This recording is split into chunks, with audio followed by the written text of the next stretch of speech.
রাস্তা আমাদের পুরনো পরিচিত রাস্তা।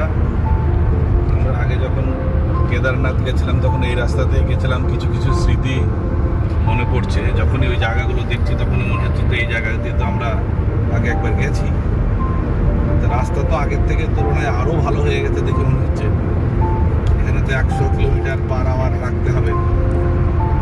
আর সব থেকে যেটা বেটার, আজকে আমাদের 800 কিলোমিটার রাস্তা রান আছে, একদম মস্তিষ্ক। ট্রাফিক তো আসবেই না সামনে, যেটাই আমরা পাবো সেটা একদম মাখন চাকু চালানো। আমরা সেরকম এইরকম রাস্তার উপর দিয়ে চালাচ্ছি। মাখনের মতো রাস্তা।